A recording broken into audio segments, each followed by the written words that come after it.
नेत्रं रघुवंशनाथं कारुण्यरूपं करुणाकरन्तं श्रीरामचन्द्रं शरणं प्रपद्ये। काकुलितबलधामं हेमशैलावदेहं तनुजबलकृशानं ज्ञानिनाम् अग्रगण्यं सकलगुणनिधानं वानराणामधीशं रघुपतिप्रियभक्तं वातजातं नमामि।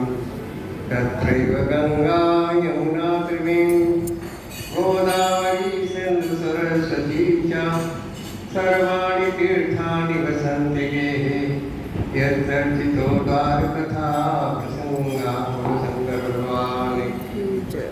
बोलो पार्वती मैया की जय। विश्वामित्र मुनि से हट करके आग्रह करके उनकी पत्नी सुजीपति ने पुत्र प्राप्ति की कामना से अनेक प्रार्थना की। तब जो असाध्य है, दुर्लभ है, उसको प्राप्त करने के लिए विश्वामित्र मुनि भगवान शंकर की काशी में जाकर के वहाँ पर वीरेश्वर शिवलिंग के सामने बैठ करके बहुत घोर तपस्या की, उनके नाम का जप किया। तब उनके तप और स्तुति के प्रभाव से भगवान भोलेनाथ एक 8 वर्ष के बालक के रूप में उसमें शिवलिंग से प्रकट हुए और चतुर्भुजी रूप था उनका। इस प्रकार रूप को देख करके विश्वामित्र मुनि बहुत प्रसन्न हुए और जैसे ही ऐसे रूप को देखा जाकर के उनसे लिपट गए। आंखों से आंसू अविरल बह रहे हैं और प्रार्थना कर रहे हैं, प्रभु आपने मेरी इच्छा पूरी की, परंतु आप साधारण शिशु के रूप में हो जाइए। तो साधारण बालक के रूप में हो गए। उसके बाद बालक को घर लेके आते हैं, बालक का नामकरण करवाए, जातकर्म जितने भी संस्कार होते हैं सब कराए। संयोग से एक दिन नारदमुनि घूमते घूमते आए और विश्वामित्र के द्वार पर जैसे ही आए, विश्वामित्र ने जब देखा नारदमुनि को तो प्रणाम किया, घर के अंदर ले गए, आसन पर बिठाया और स्वागत सत्कार किया। उसके बाद क्या देखते हैं कि नारदमुनि उस बालक की तरफ अपलक देख रहे हैं। तब विश्वामित्र ने कहा, महाराज जी मेरा पुत्र है, भगवान शंकर की कृपा से प्राप्त हुआ, इसके गुण दोष देखिए बताइए। तो हस्तरेखा को देख करके नारदमुनि ने कहा कि पुत्र तो बड़ा विद्वान होगा, पारंगामी, वेदों का शास्त्रों का अध्ययन करेगा, भगवान शिव का भक्त होगा, परंतु इसकी आयु है 1 वर्ष की है, 1 वर्ष से ज़्यादा इसकी आयु नहीं है, ऐसा मुझे देखने में लग रहा। तब दोनों माता पिता बड़े जोर जोर से विलाप करने लगे कि ऋषि मुनि की बात जो है मिथ्या नहीं होती है। तब बालक ने माता पिता की ओर देखकर कहा, माता पिता कौन सी ऐसी आपत्ति आ गई है जो आप लोग दोनों बड़े जोर जोर से विलाप कर रहे हैं। तब उन्होंने कहा कि ये जो नारद जी कह रहे हैं इसको सोच सोच करके मेरे मन में बहुत बड़ा दुख पैदा हो गया। बालक ने कहा, माता पिता आप सावधान होकर सुनिए, आप चिंता न करिए, मैं भगवान भोलेनाथ का ऐसा जब तब करके उनसे वरदान प्राप्त करूँगा। उनका नाम मृत्युंजय है, मृत्यु पर विजय दिलाने वाले हैं, और आप चिंता न करिए। तुरंत वो बालक माता पिता के चरणों को स्पर्श करके काशीपुरी में गया और वहाँ पर वीरेश नाम के शिवलिंग के पास बैठ करके जब तप करने लगा। जब काफी समय तक, कई साल तक उसने जब किया, तो उसके बाद इंद्र आए।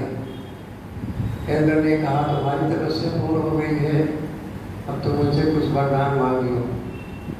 लेकिन इतनी शक्ति उसके अंदर थी, उस बालक के अंदर, उसने पहचान लिया, आप देवराज इंद्र, मैं आपसे कुछ नहीं चाहता हूँ, मैं कोई वरदान आपसे लेना ही नहीं चाहता, आप अपने धाम को चले जाइए आपने बड़ी कृपा की, उनको दर्शन दिया।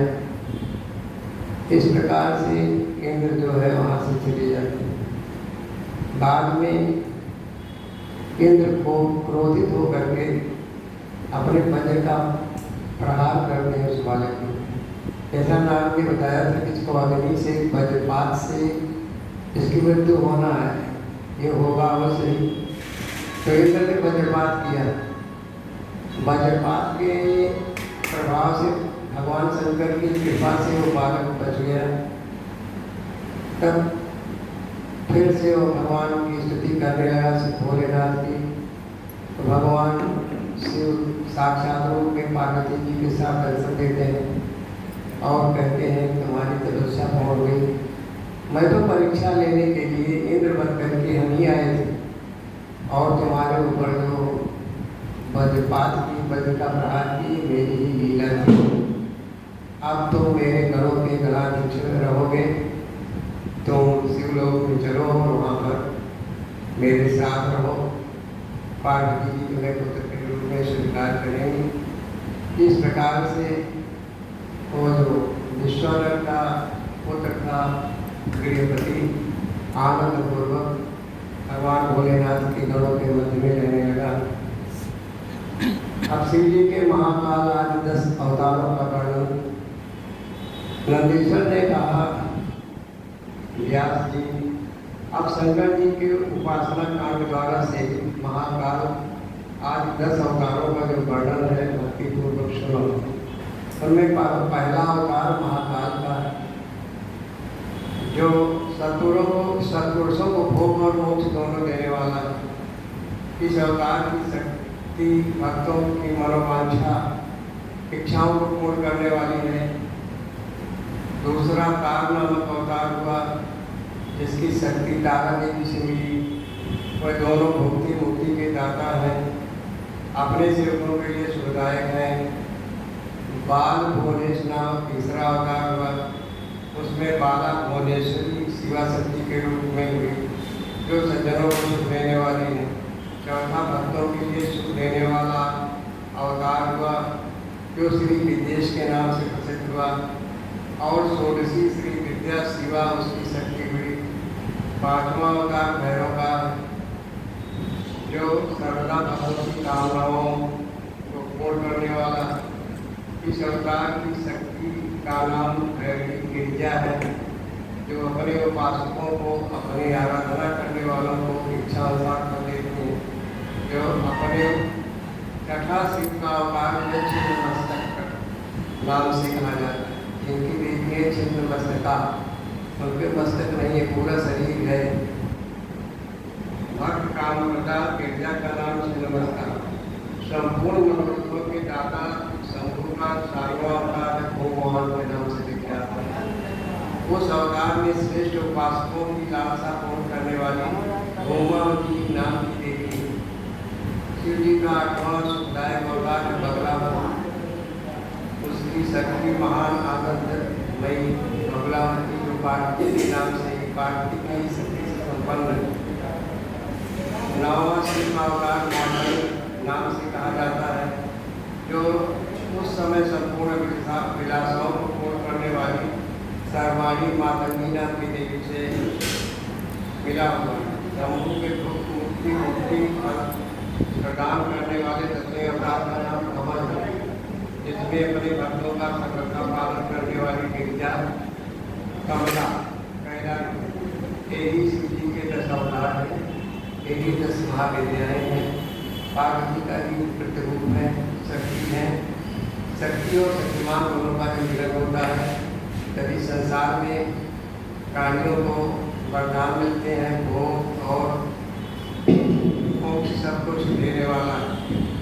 तो इस प्रकार से इन शक्तियों की भी अद्भुत महिमा है। तंत्र विद्या आदि शास्त्रों में इस महिमा का विशद रूप से वर्णन किया गया है। ये नित्य दुष्टों को दंड देने वाली है और धर्म प्रवृत्ति वाले प्राणियों को सुख देने वाली है। ब्रह्मन इस प्रकार मैंने तुमसे महेश्वर के महाकाल शुभ अवतारों का शक्ति के सहित वर्णन किया है। जो मनुष्य समस्त शिव पाठों के अवसर पर परम पावन कथा को ध्यानपूर्वक सुनता है, पाठ करता है, तो शिव जी का बड़ा प्यारा हो जाता है। ब्राह्मण के अंदर अगर ब्राह्मण पाठ करता है तो कर्म तेज की वृद्धि होती है, क्षत्रिय विजय प्राप्त करता है, वैश्य जो है वेद के समान धन प्राप्त करता है, शूद्र को सुख की प्राप्ति होती है। इस शिव भक्तों को यदि सुनने से सुख प्राप्त होता है और उनकी शिव भक्ति विशेष रूप से बढ़ जाती है। नारद, अब मैं शंकर जी की 11 श्रेष्ठ अवतारों का वर्णन करता हूँ, सुनो। उन्हें श्रवण करने से बाधाएं नष्ट हो जाती हैं। पूर्व काल की बात है, एक बार इंद्र आदि समस्त देवता दैत्यों से पराजित हो गए। राक्षसों ने उनको पराजित कर दिया। तब वह भयभीत होकर के इंद्र की नगरी अमरावती को छोड़ करके भाग गए। दैत्यों द्वारा अत्यंत पीड़ा पाए ये सभी देवता कश्यप मुनि के पास गए। वहाँ उन्होंने व्याकुलता पूर्वक हाथ जोड़ करके उनके सामने मस्तक झुकाया, उनके चरणों में अभिवादन किया और उनका परिवार स्तमन किया, स्तुति की, वंदना की, प्रार्थना की। आदर पूर्वक अपने आने का कारण बताया। दैत्यों द्वारा पराजित हम सब देवता आपकी शरण में आए, मेरे दुखों का निवारण करिए। कश्यप मुनि देवताओं के कष्ट की कहानी को सुनकर के अधिक दुखी नहीं हुई। जो संत महात्मा होते हैं वह अपनी पीड़ा से कभी दुखी नहीं होते। संसार के दुख पे प्राणियों की पीड़ा को देख करके दुखी होते हैं, क्योंकि उनकी बुद्धि शिव जी में आसक्त है। नारद और शांत बुद्धि मुनि ने पैर ठान करके देवताओं को आश्वासन दिया और कहा, स्वयं परम हर्षपूर्वक विश्वनाथ पूरी काशी को चल दिए। कश्यप मुनि काशी में गए। वहाँ पहुँच करके उन्होंने गंगा जल में स्नान किया, गंगा जी में स्नान किया, अपना नित्य कर्म पूजा पाठ आदि करके आदर पूर्वक उमा पार्वती के सहित भगवान विश्वनाथ की भर अर्चना वंदना की पूजा की। इसके बाद शंभु दर्शन के उद्देश्य से एक शिवलिंग की स्थापना करके देवताओं के हित के साधन के लिए प्रसन्नतापूर्वक और तपस्या करने लगे। ये सोच करके कि देवताओं का किस प्रकार से उपकार हो सकता है, क्योंकि शरणागत हुए हैं मेरे, यहाँ आकर के इनका पता होना चाहिए। शिव जी के चरण कमलों में आसक्त मन वाले धैर्यशाली मुनिवर कश्यप जब इस प्रकार तपस्या करके भी बहुत काल बीत गए, बहुत समय बीत गया, तब सत्पुरुषों के गति स्वरूप भगवान शंकर अपने चरणों में तल्लीन मन वाले मन लगाए हुए कश्यप ऋषि को वरदान देने के लिए प्रकट हुए। भक्त वत्सल महेश्वर परम प्रसन्न हुए। कोई अपने भक्त मुनिवर कश्यप से बोले, वर मांगो। और महेश्वर को देखते ही देवताओं के पिता कश्यप की हर्षमग्न हो गए। प्रसन्नता से उनका मुखार में निकल उठा। देवताओं के पिता कश्यप जी हाथ जोड़ करके उनके चरणों में नमस्कार करते हैं, स्तुति करते हुए स्वीकार हो गए। महेश्वर ने सदा सर्वदा आपका शरणागत हूँ। स्वामी, देवताओं के दुख का विनाश करके मेरी इच्छा को पूर्ण कीजिए। मैं पुत्रों के दुख से पिछले दुखी हूँ, विनाश करके मेरी अभिलाषा पूर्ण कीजिए। देवताओं के दुख का विनाश करिए, उनकी रक्षा करिए, उनको सुखी बनाइए। नाथ महाबली दैत्यों ने देवताओं और यक्षों को पराजित कर दिया। नंदीश्वर जी कहते हैं कि मुने कश्यप जी के ऐसा कहने पर भगवान भोलेनाथ तभी कि ऐसा ही होगा करके उनके सामने ही अंतर्ध्यान हो गए। तब कश्यप जी महारानंद के साथ अपने स्थान को लौट आए, अपने आश्रम को लौट आए। वहाँ उन्होंने वो सारा वृत्तांत प्रेम पूर्वक सम्मान पूर्वक देवताओं को सुनाया। भगवान शंकर अपना वचन सत्य करने के लिए कश्यप द्वारा सुरभि के पेड़ 11 को काट कर, सुरभि माने गाय, एक गाय होती है विशेष जाति, उनको सुरभि कहते हैं। तो वहाँ देवताओं से अपना आदर पूर्वक सारा वृत्तांत सुनाया कश्यप मुनि ने। इसके बाद भगवान शंकर अपना वचन सत्य करने के लिए कश्यप द्वारा तुलसी के पेड़ से 11 रूप धारण किए। 11 जो रुद्र हमारे हैं वे वही है। उस समय महान उत्सव मनाया गया, सारा जगत शिवमय हो गया। भगवान भोलेनाथ की जय जयकार होने लगी। कश्यप मुनि के साथ साथ सभी देवता हर्ष से मग्न हो गए। उनके नाम रखे गए कपाली, पिंगल, नीम, विरूपाक्ष, विलोरी, शास्ता, अजपा, आर्यभुजन, शंभु, चंद्र तथा ये 11 रुद्र तुलसी के पुत्र कहलाते। ये शिव के आवास स्थान है। देवताओं की कार्य सिद्धि के लिए ये शिव रूप ही है। शिव से ही उत्पन्न हुए। कश्यप नंदन वीरवर रुद्र महान बल पराक्रमशाली थे। इन्होंने संग्राम में देवताओं की सहायता करके दैत्यों का संहार किया। इन्हीं रुद्रों की कृपा से इंद्रराज देवगण दैत्यों को जीत करके अपने स्थान को, अपनी राजधानी अमरावती को प्राप्त हुए और निर्भय होकर के रह गए। उनका मन स्वस्थ हो गया, सारी चिंताएं मिट गई, अपना अपना राज्य संभालने लगे। आप भी शिव रूपधारी व सभी महारुद्र देवताओं की रक्षा के लिए सदा स्वर्ग में विराजमान रहते हैं। शंकर जी के 11 रुद्र अवतारों का वर्णन इस प्रकार से हुआ। शिव जी के दुर्वासा अवतार तथा हनुमान अवतार का वर्णन। शिव जी ही दुर्वासा ऋषि के रूप में आए। दुर्वासा ऋषि के विषय में जगत प्रसिद्ध है। उनके अंदर बहुत क्रोध होता, जरा सी बात पर क्रोधित हो जाता, और हनुमान जी का तो कहना है। नंदीश्वर जी कहते हैं कि महामुनि, अब तुम शंभु के एक दूसरे जगत को ध्यानपूर्वक सुनो, जिसमें शंकर जी धर्म के लिए दुर्वासा होकर प्रकट हुए, धर्म की रक्षा के लिए दुर्वासा हुए। इसको प्रेम पूर्वक सुनो। अलजैया के पति ब्रह्मवेत्ता तपस्वी अत्र मुनि थे, जो चित्रकूट में निवास उनका आश्रम था। निर्देशानुसार पत्नी सहित ऋक्षकुल पर्वत पर जाकर कामना से छोड़ दिया। उनके सबसे प्रसन्न होकर के ब्रह्मा, विष्णु और महेश्वर तीनों उनके आश्रम पर वरदान देने के लिए आए। ब्रह्मा भी आए, विष्णु भी आए, भगवान भोलेनाथ भी आए। उन्होंने कहा कि हम तीनों संसार के ईश्वर, सृष्टि करता है, ये पालन करता है, ये संहार करता है, तीनों इस संसार के कार्य को चलाते हैं, सृष्टि को चलाते हैं। हमारे अंश से तुम्हारे 3 पुत्र होंगे। उन्होंने आशीर्वाद दिया, तीनों ने, ब्रह्मा, विष्णु, महेश्वर, कि तुम्हारे 3 पुत्र होंगे। अंशुया जो त्रिलोकी में विख्यात होंगे, माता पिता का यह सम्मान बढ़ाने वाले होंगे। इस प्रकार कह करके तीनों देवता ब्रह्मा, विष्णु, महेश्वर, ब्रह्मा जी के अंश तो चंद्रमा हुए, और जो देवताओं के समुद्र में डाले जाने पर समुद्र से ही प्रकट हुए। विष्णु के अंश से श्रेष्ठ संन्यास पद्धति को प्रचलित करने वाले दत्त उत्पन्न हुए, और रुद्र के अंश से मुनिवर दुर्वासा ने जन्म लिया। दत्त माने दत्ता कहिए, जिन्होंने 24 रूप बनाए, और रुद्र के अंश से दुर्वासा का जन्म हुआ। रुद्र माने शंकर भगवान का प्रतिरूप, संहार करता था। इसलिए दुर्वासा को जरा सी भी अनीति नहीं पसंद थी, तुरंत क्रोधित हो जाता। दुर्वासा ने महाराज अम्बरीश की परीक्षा ली थी। जब सुदर्शन चक्र ने इनका पीछा किया दुर्वासा का, तब श्री जी के आदेश से अम्बरीश के द्वारा प्रार्थना करने पर चक्र शांत हो गया।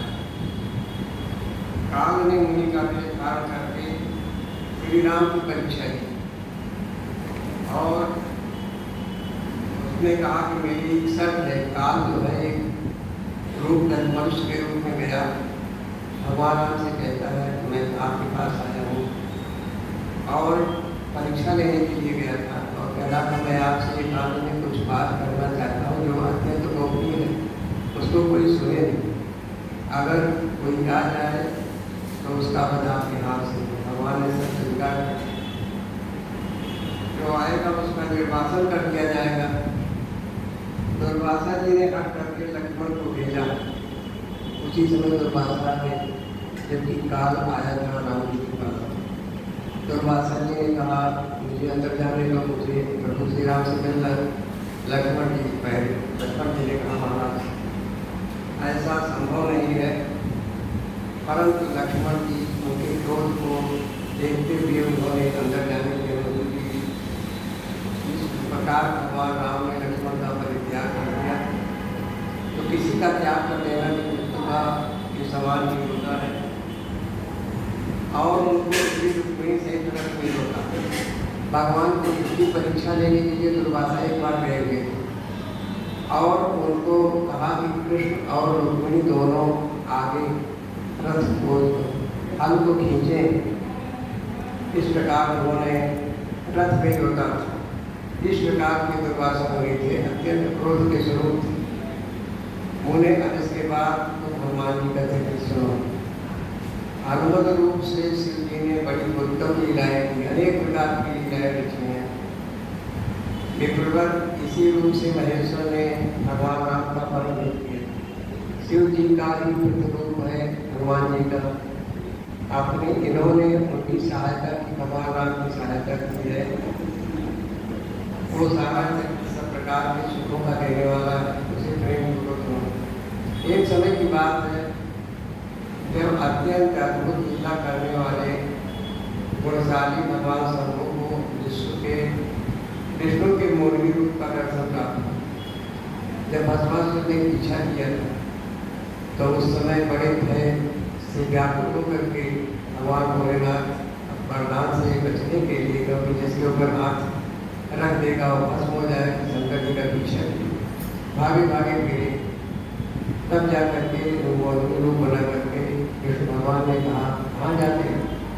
जिसके पीछे भगे पार्वती को चाहते हैं, उससे सुंदर महबूब मेरे पास है।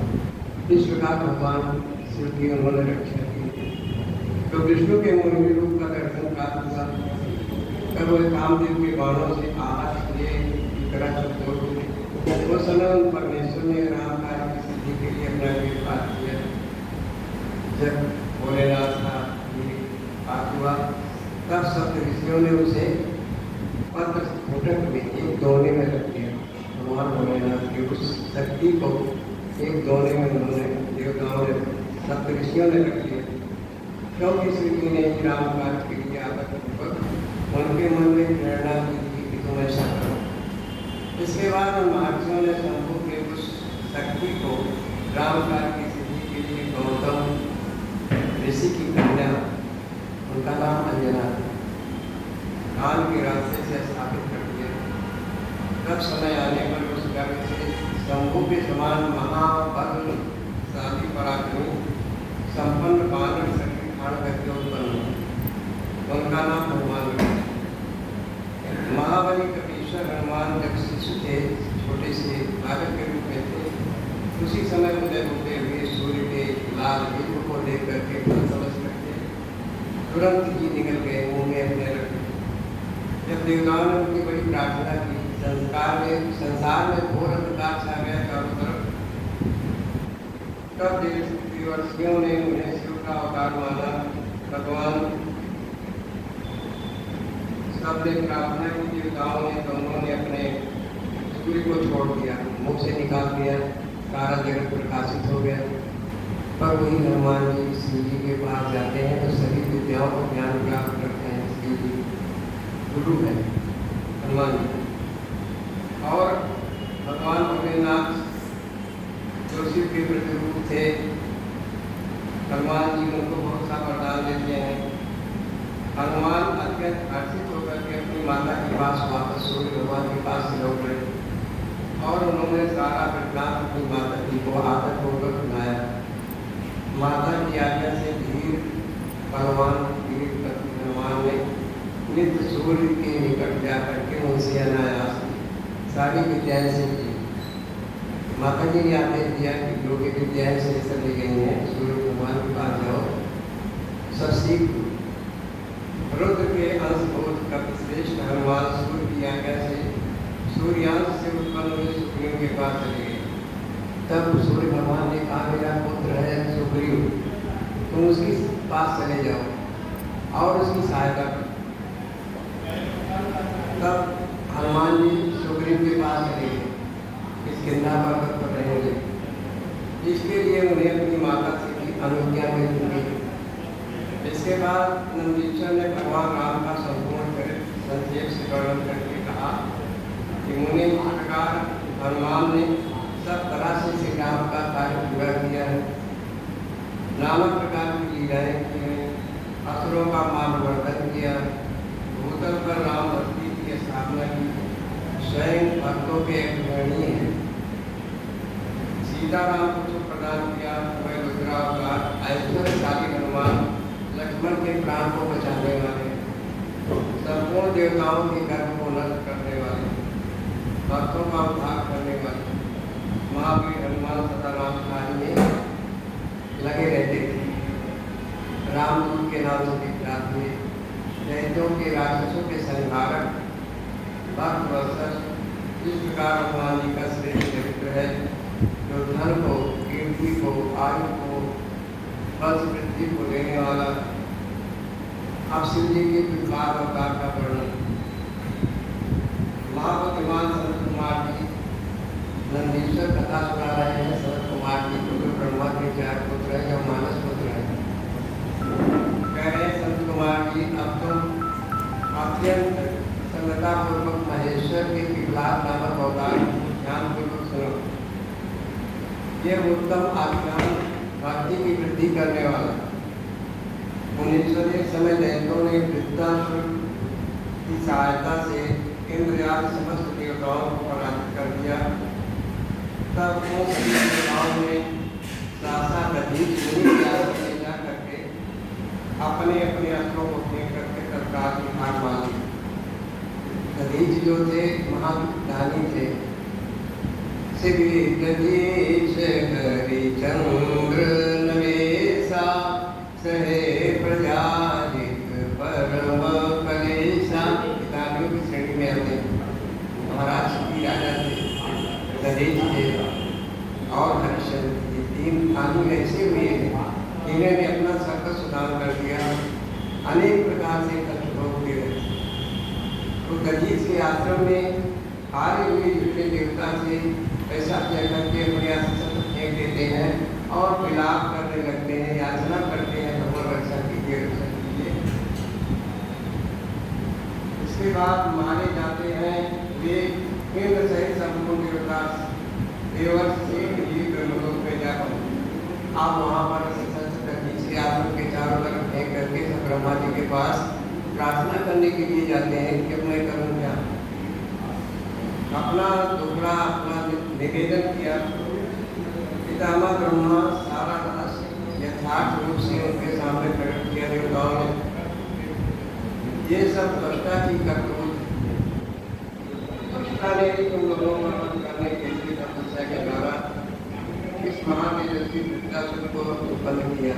एक दृष्टा नाम का हुआ था, जो अपने तपस्या के प्रभाव से एक वृत्तासुर नामक राक्षस का इंद्र को मारने के लिए उसे उत्पन्न किया। हे दैत्य महान आत्मबल से संपन्न पराक्रमी, अब ऐसा व्रत करो जिससे इसका वध हो सके। ब्रह्मा जी ने कहा, आप सब मिल करके हम लोग विचार करें कि किस प्रकार से वृत्तासुर का वध हो सकता है और इस जगत की, इस संसार के प्राणियों की रक्षा हो सके। बुद्धिमान देवराज, मैं धर्म के कारण इस विषय में एक उपाय बताता हूँ। ब्रह्मा जी पहले एक ही उपाय बचा है संसार में वृत्तासुर को मारने का, और कोई दूसरा उपाय भी नहीं।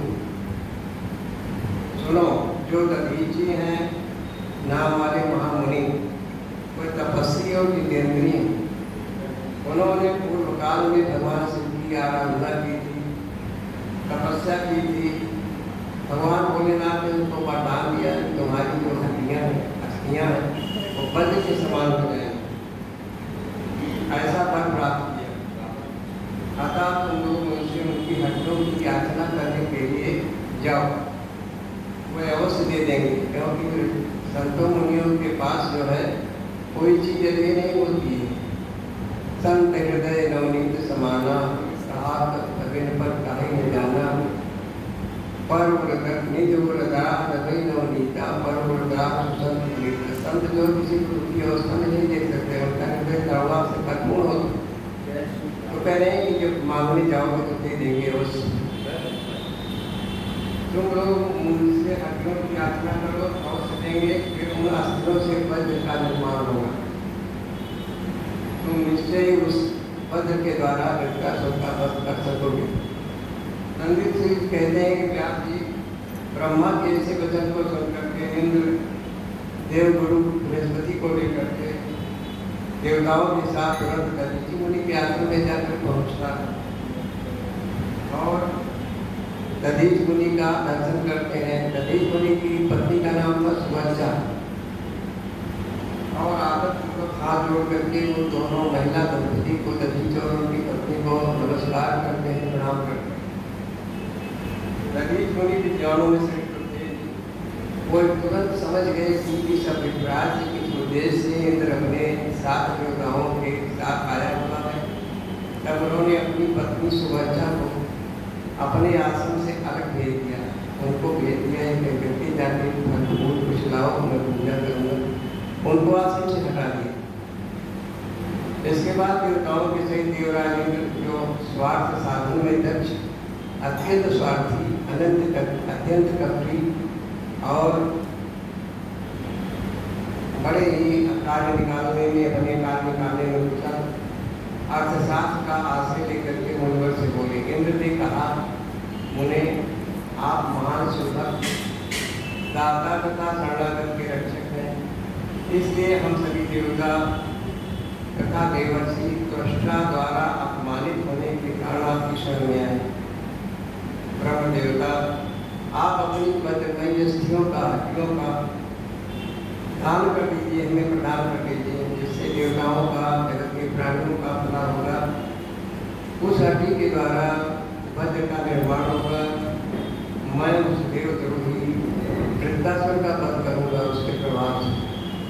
इंद्र के इस प्रकार कहने पर परोपकार और दधीचि मुनि ने अपने स्वामी भगवान शिव का ध्यान किया। शिव की इच्छा क्या है? शिव का ध्यान किया।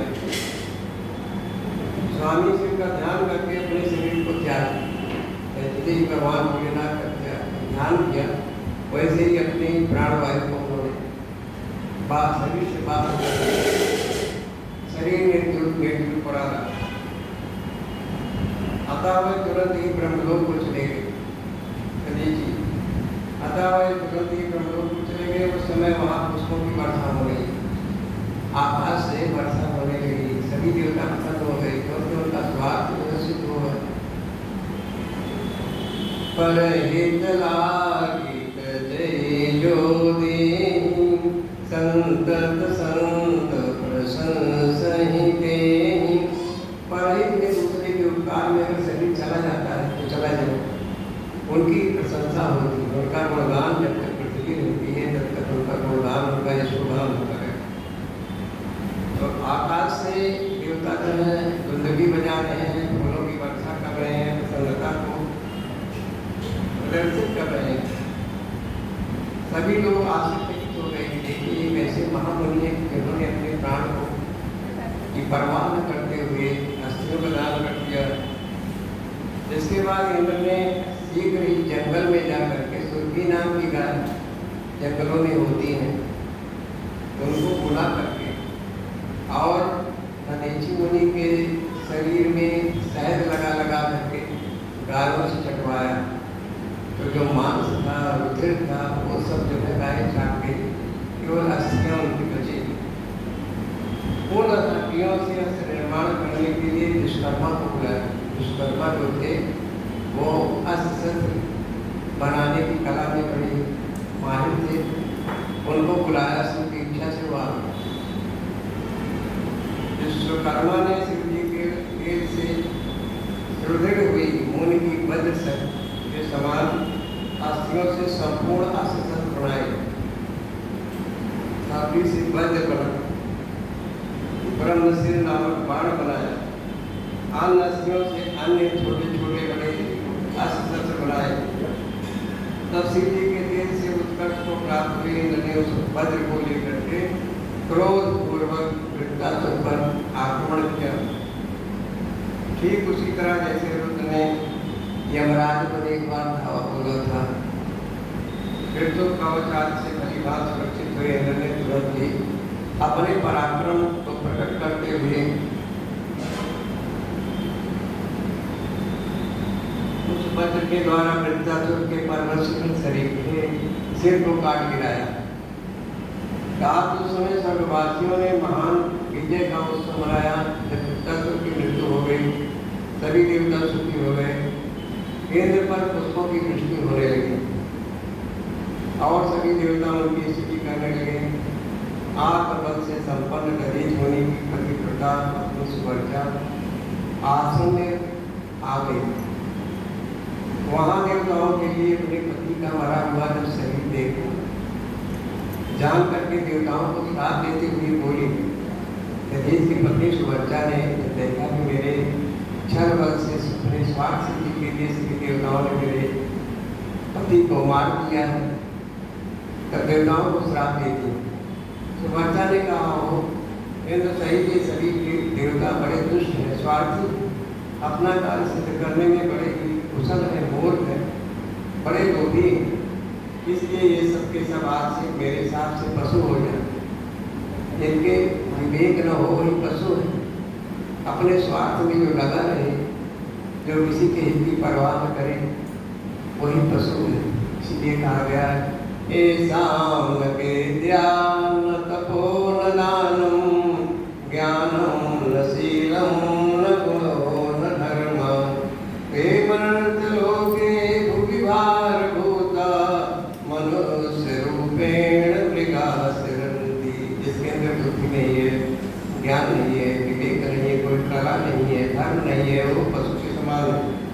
सुवर्चा ने साथ दिया, तुम सब पशु हो जाओ, तुम्हारे अंदर विवेक नहीं है, अपने स्वार्थ सिद्धि में तुमने कितना बड़ा अनर्थ किया, इसको तुम नहीं सोच पाए।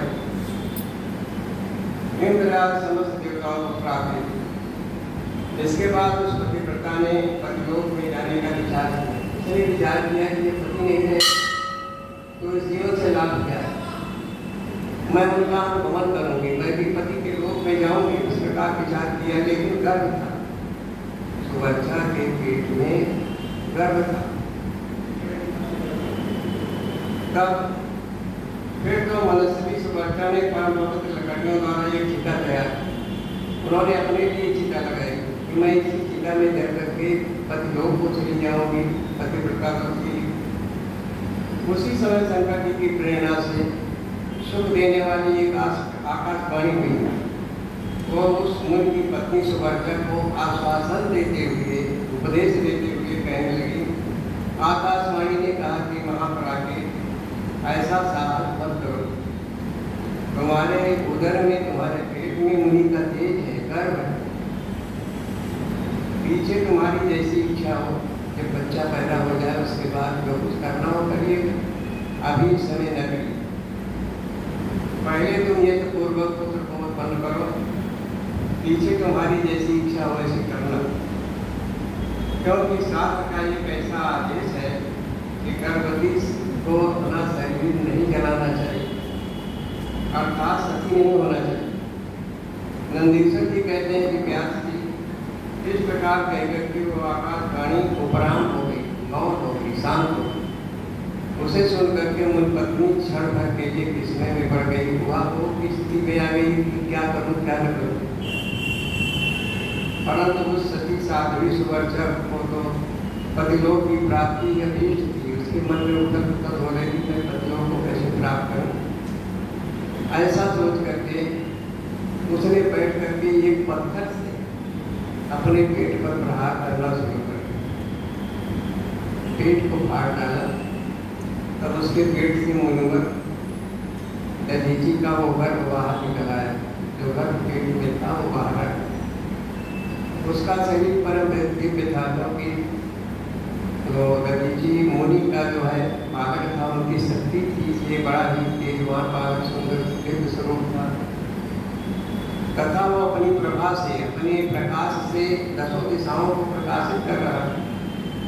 दधीच के उत्तम तेज से प्रादुर्भूत वो गर्भ अपनी लीला करने में समर्थ साक्षात रुद्र का अवतार था, भोलेनाथ का अवतार। मुनि प्रिया सुवर्चा ने दिव्य स्वरूप धारी अपने उस पुत्र को देख करके मन ही मन समझ लिया कि ये रुद्र का अवतार है। क्योंकि भगवान भोलेनाथ की कृपा से ही जो कुछ प्राप्त हुआ था जी को प्राप्त हुआ था। फिर तो महासाध्वी परमानंद में निबंध हो गई और शीघ्र ही उसे नमस्कार करके उसकी स्तुति कर रही थी। माता स्तुति कर रही थी उस बालक की जो जिसको कि पेट फाड़ करके उसने बाहर निकाला। मुनीश्वर उसने उस स्वरूप को अपने हृदय में धारण कर लिया। इसके बाद पतिलोक की इच्छा रखने वाली माता सुभद्रा मुस्कुरा करके अपने उस पुत्र से परम प्रेम पूर्वक बोली, अपने पुत्र से कह रही है, सुभद्रा तात परमेशान तुम इस आश्वस्त वृक्ष के निकट से काल तक स्थिर रहो। वही पास में ही एक पीपल का वृक्ष है। आश्वस्त वृक्ष को पीपल का वृक्ष कहते हैं, जो विष्णु भगवान का प्रतिरूप कहा गया गीता में भगवान कृष्ण ने।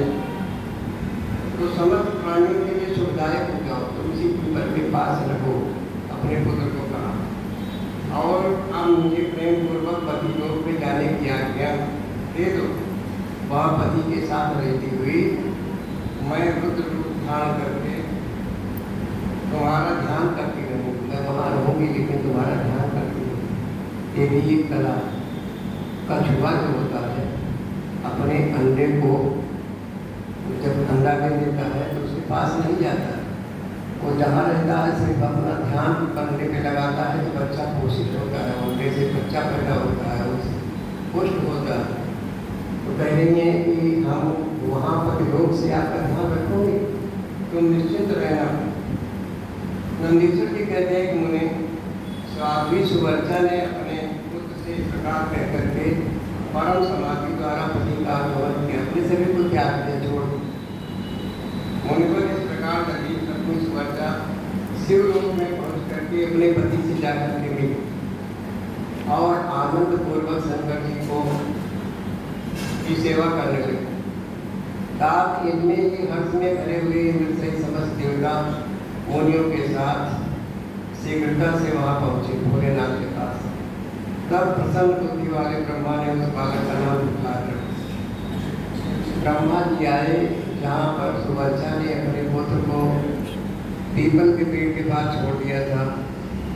सभी देवता उसके पास आए और उसका नाम विप्लाद रखा। पीपल के पेड़ के पास था, उसी पीपल की दूध से जड़ों से वो पोषित हो रहा था, इसलिए उस बालक का नाम विप्लाद रखा गया।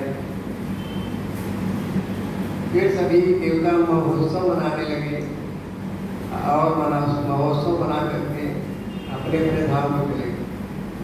वो महान ऐश्वर्यशाली रुद्रावतार जो विप्लाद था, जो भगवान भोलेनाथ का अवतार, उसी पीपल के वृक्ष के नीचे लोगों की हित कामना से लोक तक तपस्या में लगा रहा। लोकाचार का अनुसरण करने वाले विप्लाद यह तपस्या करते हुए जब उनका बहुत समय बीत गया, विप्लाद ने राजा अलगर्ण कन्या पद्मा से विवाह करके करोड़ों उसके साथ विलास।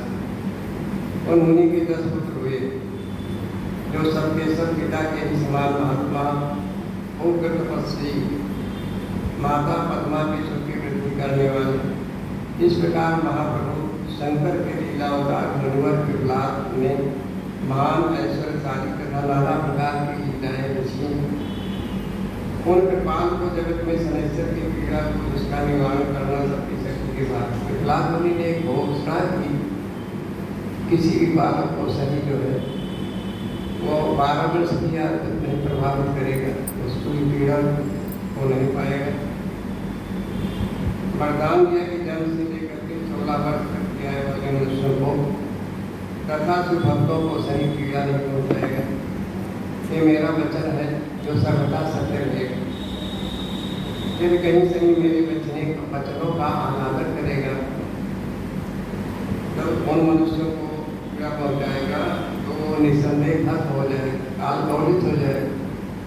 इसीलिए उस भय से भयभीत हुआ ग्रह से शनैश्वर विकृत होने पर भी वैसे मनुष्यों को कभी पीड़ा नहीं पहुँचाता। जो शिव भक्त है उनको शनैश्वर की पीड़ा नहीं होती है।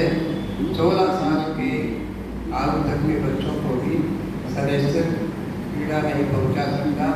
ये विकलांग मुनि का वचन है। विकलांग का मतलब आपने सुना, जो कामनाओं को पूर्ण करने वाला है। राज कौशिक महामंत्र विकलांग ये तीनों अर्पण किए जाने पर शनैश्चर जनित पीड़ा का नाश करके इनका तीनों का नाम ले लिया जाए तो शनैश्चर की किसी प्रकार की पीड़ा हो तो उससे मुक्ति मिल जाती है। वह मुनिवर दधीच जो परम ज्ञानी सत्पुरुषों के प्रिय महान शिवभक्त थे, धन्य है जिनके यहाँ स्वयं आत्मज्ञानी मजेश्वर के विकलांग के रूप में अवतरित हुए। ये आख्यान निर्दोष स्वर्गपत कुग्रहों के फलों को दोषों को नष्ट करने वाला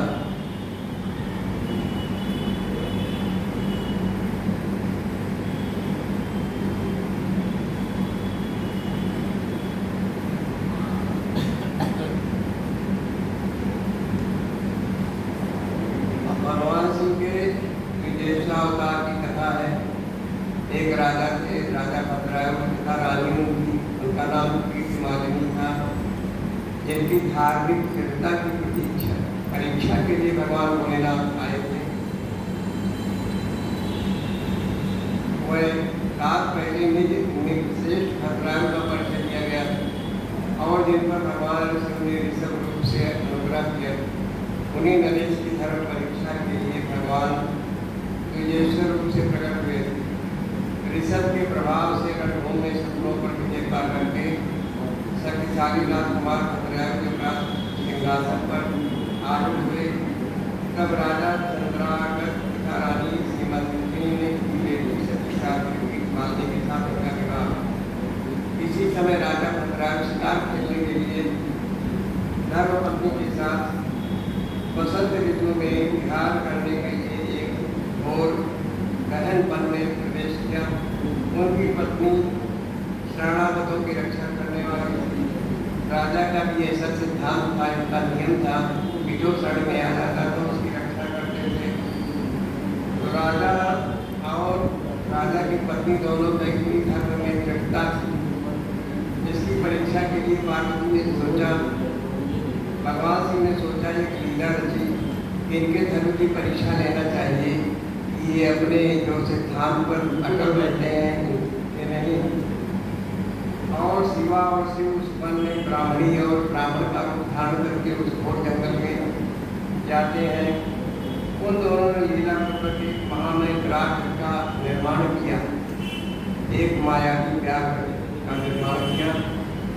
वह दोनों भैंसे केवल होकर के व्याघ्र से थोड़ी ही दूर रोते चिल्लाते भागने लगे। ब्राह्मण और ब्राह्मणी भगवान भोलेनाथ और पार्वती ब्राह्मण और ब्राह्मणी का रूप धारण किए हुए थे। एक मायावी व्याघ्र का निर्माण किया, शेर का जो पीछा करने लगा। दोनों अपनी प्राण रक्षा में इधर उधर करने लगे। राजा ने उन्हें इस अवस्था में देखा। वह ब्राह्मण दंपति भी ऐसे व्याकुल होकर के महाराज की शरण में आए और स्वीकार बोले। ब्राह्मण दंपति ने कहा, महाराज हमारी रक्षा कीजिए, हमारी रक्षा कीजिए। और व्याघ्र हम दोनों को खा जाने के लिए मेरी ओर बड़ी तीव्रता से तेजी से आ रहा है। समस्त प्राणियों को काल के समान में देने वाला है हिंसक पशु है। हमें अपना हाथ बनाए इसके पहले इसी प्राण को भर लीजिए और हम दोनों को बचा लीजिए। उन दोनों का एक करुण क्रंदन सुन करके महावीर राजा ने जो ही धनुष उठाया, जो ही वो व्याघ्र उनके निकट आ गया। उसने ब्राह्मणी को पकड़ लिया। वो बेचारी हा नाथ, हा प्राणनाथ, हा प्राणवल्लभ, हा संभव, हा जगत गुरु इत्यादि के करके रोने लगी, बड़े जोर जोर से विलाप करने लगी। व्याघ्र बड़ा भयानक था, हृष्ट था। उसने जो ही ब्राह्मणी को अपना प्राण बनाने की चेष्टा की, जो ही भद्रायु राजा ने एक तीखे बाणों से उनके मर्म स्थान में आघात किया, प्रहार। परंतु बाणों से उस महाबली व्याघ्र को तरीके यथा निकट नहीं हुआ। तो ब्राह्मणी को बलपूर्वक घसीटता हुआ तत्काल दूर निकल गया। अपनी पत्नी को बाघ के कंधे में दबी हुई देख करके ब्राह्मण को खड़ा कर, जबकि ब्राह्मण भगवान भोलेनाथ थे रूप बनाए हुए, और बारंबार रोने लगे। कलापनी लीला दिखाने लगे। देर तक रो रो करके उसने राजा भद्राय से कहा, राजन तुम्हारे ये बड़े बड़े यश कहाँ? तुम क्षत्रिय धर्म की रक्षा करने के लिए आए हो, तुम्हारे में बड़े बड़े यश कहाँ हैं? दुखियों की रक्षा करने वाला तुम्हारा विशाल धनुष कहाँ है? सुना था तुमने 12,000 बड़े बड़े हाथियों का वध कहाँ चला गया? तुम्हारे संग खड्ग तथा मंत्र अस्त्र विद्या से क्या लाभ? दूसरों को छीण होने से बचाना क्षत्रियों का परम धर्म है। धर्म के राजा अपना धन और प्राण देकर के भी शरण में आए हुए दीन दुखियों की रक्षा करते हैं। ऐसे लोगों के लिए जीने की अपेक्षा मर जाना, जो दूसरे की रक्षा न कर सके ऐसा क्षत्रिय को मर जाना चाहिए। इस प्रकार ब्राह्मण का विलाप और उनके मुख से अपने पराक्रम अपने सौर की निंदा सुनते हुए राजा ने से मन ही मन इस प्रकार विचार किया हो, आज बात मेरा कैसा उलट है।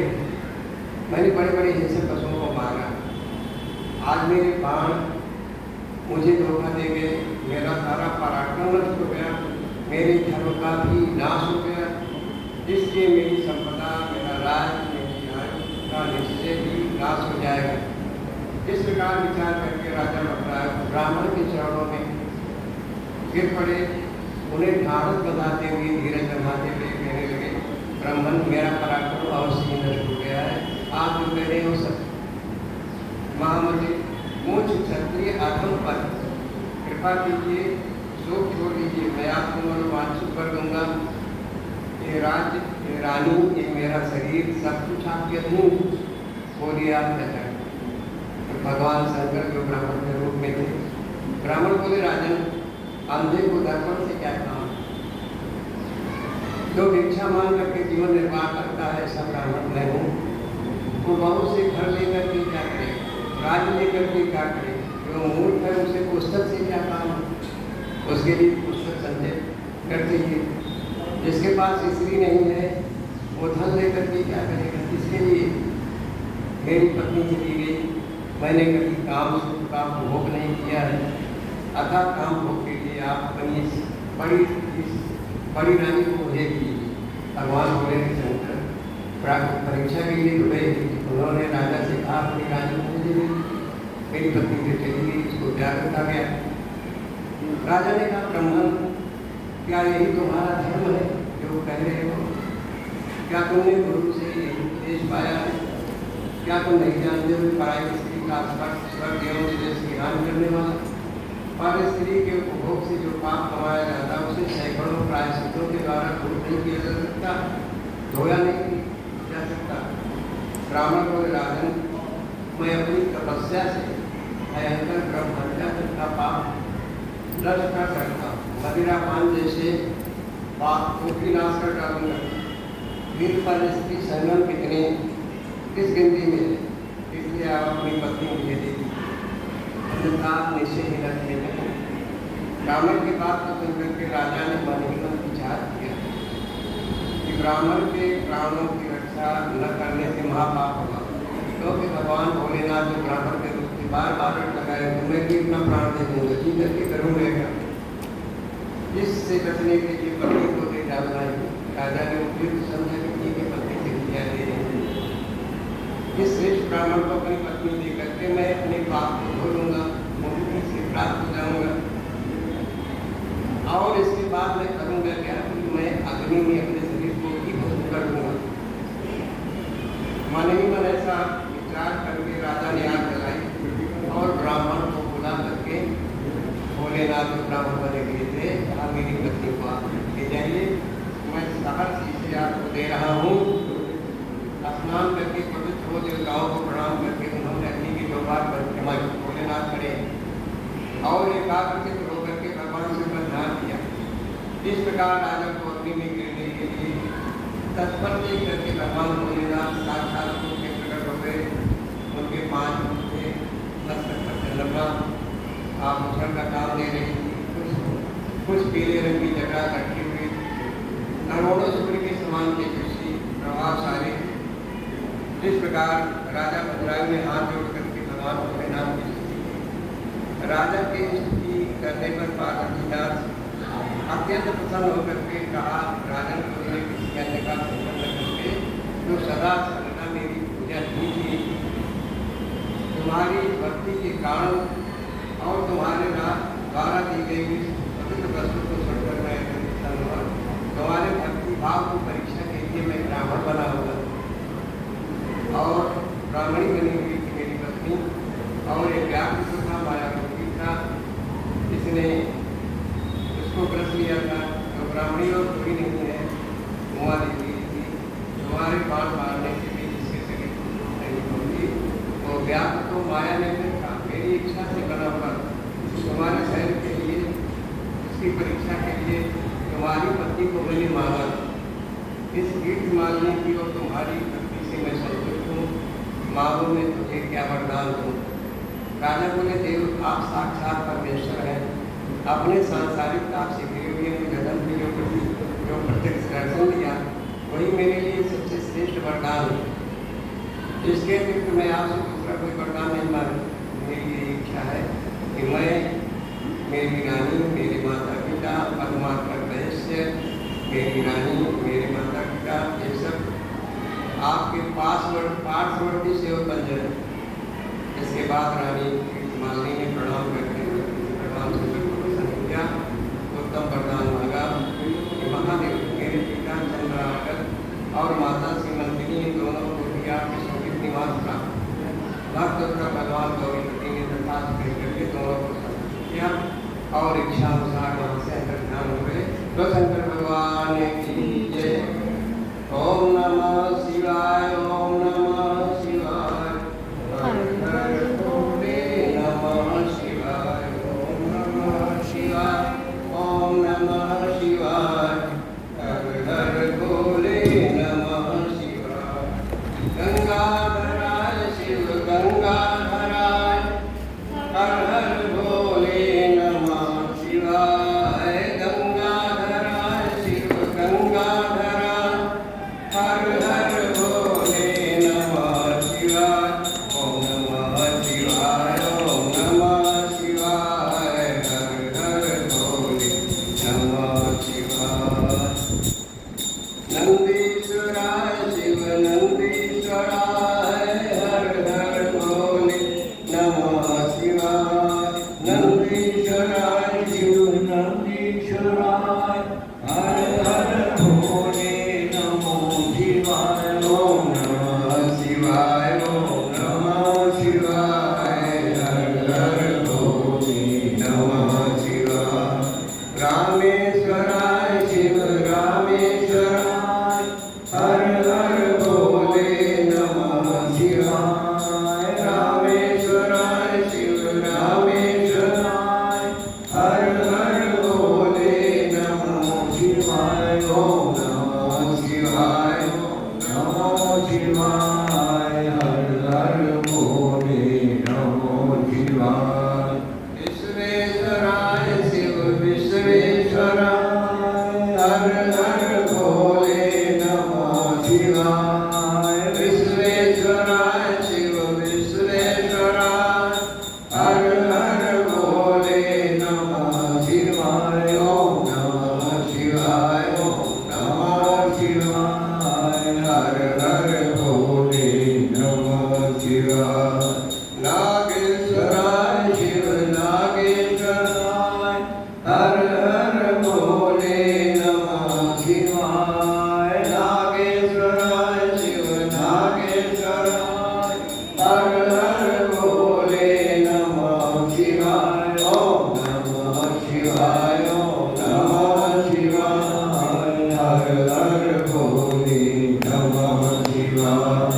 विश्वेश्वराय शिव विश्वेश्वराय, हर हर भोले नमः शिवाय। विश्वेश्वराय शिव विश्वेश्वराय, हर हर भोले नमः शिवाय।